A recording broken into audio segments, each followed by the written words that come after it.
Hello, Gen X friends. Happy New Year. I hope you had an incredible New Year's Eve and New Year's Day, no matter what you did. I hope you're ready for 2025. I mean, we were ready to be done with 2024, am I right?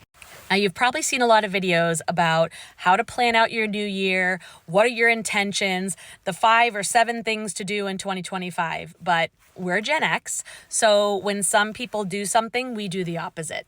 So in true Gen X fashion, we're going to go the other way, and today we're going to talk about the 5 things that we're not going to do or that we're going to stop doing in 2025.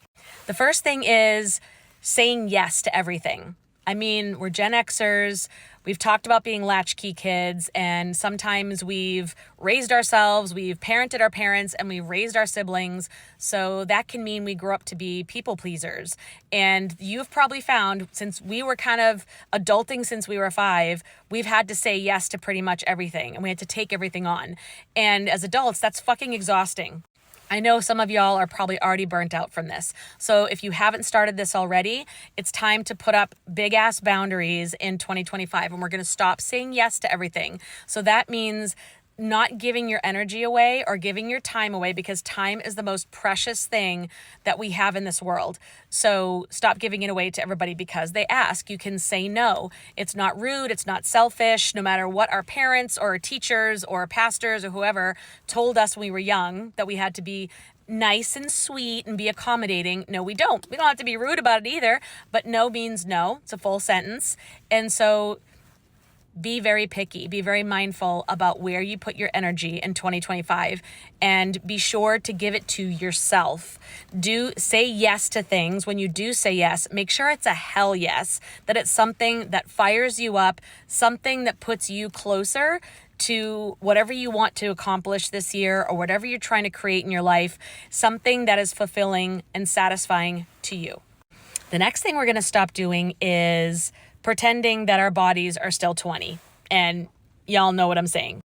We're going to stop putting our health as a last priority. So whatever area of health and wellness that means for you, maybe it's taking care of your sleep, getting better sleep. Maybe it's drinking more water. Maybe it's eating better food, or just maybe getting some more movement and exercise in, or maybe it's just taking care of mental health. Sometimes I know we feel like we're still 20 mentally and that our bodies should be behaving accordingly, and we find that it does not. So what are the things that we need to do in order to feel our best, in order to really be able to show up in the best way possible? And this is not like, not like, what I have to do what, because believe me, the habits that we have now around our health and wellness, or if we continue to ignore the little aches and pains or things that bother us, they can escalate. We're at that age. I know it just seems really weird.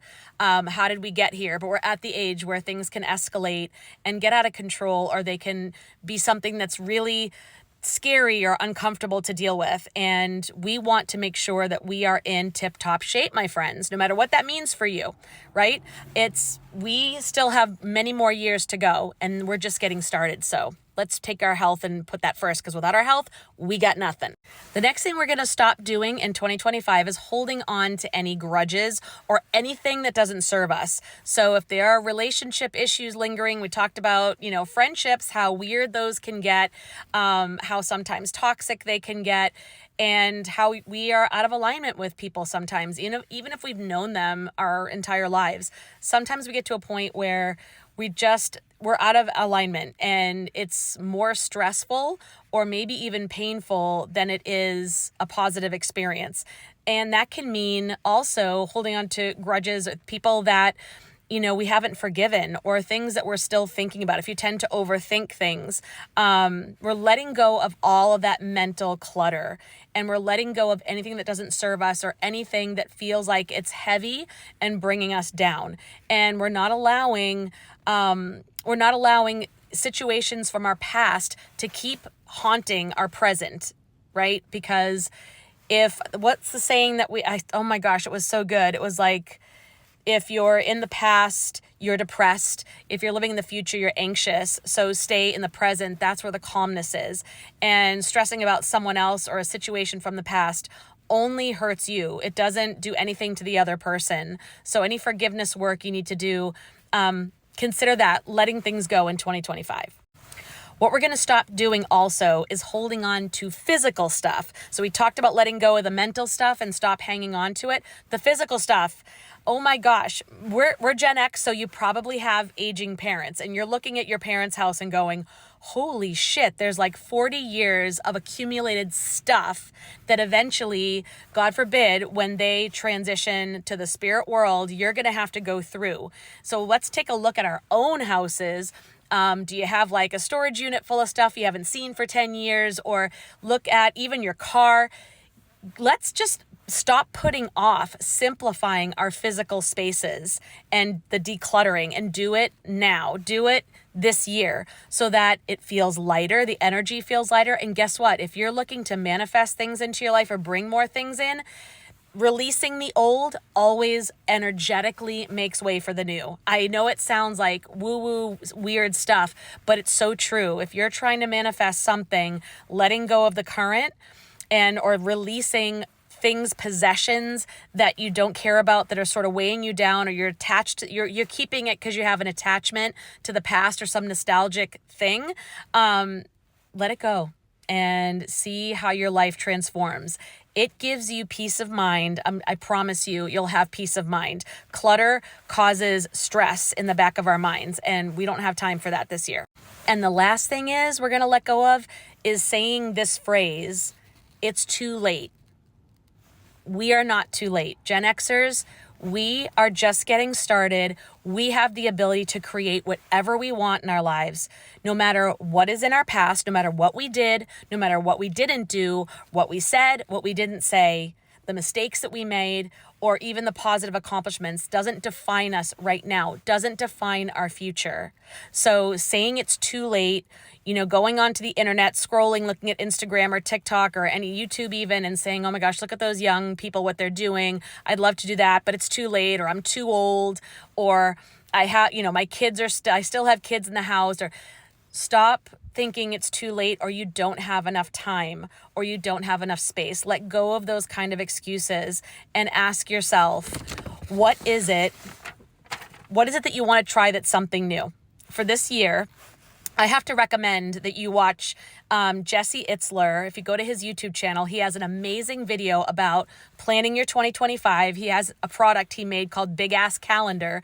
And I think it's the most helpful thing I've ever seen, because it focuses on not just like business and, certain accomplishments. It's everything in your life, and making sure your life is fulfilling. It's not about go, go, go, hustle, hustle, hustle, do until you're burnt out, because Gen X, we're already somewhat in that space mentally and physically from just being latchkey kids or being Gen X, having to do everything. We're the ones who have been always showing up and parenting and adulting since we were kids. So it's about really creating your most fulfilling life, and not forgetting your sense of adventure and playfulness that we were so good at, right? So we're not just about sarcasm, we're fun, and putting that deliberately into your calendar, because if we don't, life is going to fill it up with other shit. We know this. So think about, what is it that you might want to do? Put something exciting and fun. Like this year, one of my big overarching themes for the year, Jesse recommends having what's called a misogi, which is a Japanese concept. It's something that you want to do, a big, exciting thing, not something you think you have to do or because it's practical, you should. It's something you really want to do. And that actually helps make the decisions throughout your whole life easier, because you're working and moving towards this one thing. For me, it's becoming a 3.0 rating in pickleball. So I'm going to make all kinds of different decisions about my time, my money, my health and wellness, just based on, if I want to get there, I have to make all these little adjustments where I need to, instead of having a huge ass to-do list of different things that are overwhelming and pick something. It's not too late to start something new or to do something that you always wanted to do from being a kid. Do it this year. Dream big. I know it's like, we're like, oh God, that's such a cliche, but seriously, let's create some fulfilling lives and stop doing these things in 2025 so we can make way for what is meant for us in this year. All right. I love you guys. Comment below if you want to share what your goals are, what you're going to stop doing. And I love you guys. Mwah. Talk to you later.